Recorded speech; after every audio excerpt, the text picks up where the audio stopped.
Welcome to my channel education booklet coaching centre. আজকে আমি তোমাদের করাবো হিস্ট্রি 60খানা কোশ্চেন অষ্টম অধ্যায়। প্লিজ তোমরা তাই চলো বেশি না কথা বলে কোশ্চেন শুরু করছি।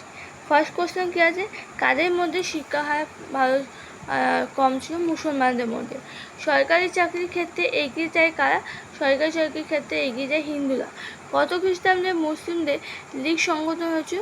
1906 খ্রিস্টাব্দে। কত খ্রিস্টাব্দে স্যার সৈয়দ আহমদ খান মৃত্যু? 1898 খ্রিস্টাব্দে। বিংশ শতকের শুরুতে কারা হুমায়ুনের দ্বারা গভীরত প্রভাবিত হয়? মোহাম্মদ আলী, সৈকত আলী। মাউন্টব্যাটেনের পরিকল্পনা রচিতাকে ভিপি মেনন।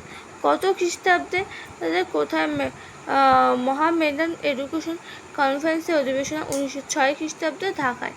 হ্যাঁ, তা আজকে আমি এখানে এইটুকুই দিলাম। ভিডিওটা ভালো লাগলে লাইক, শেয়ার, সাবস্ক্রাইব করে দাও। আর প্লিজ চ্যানেলটাকে সাবস্ক্রাইব করো যে পরবর্তী ভিডিওগুলো তোমাদের কাছে পৌঁছে দেয়। তা আজকে আমাদের এখানে ভিডিও এন্ড করছি। আবার পরের দিন পরের ভিডিও নিয়ে চলে আসবো।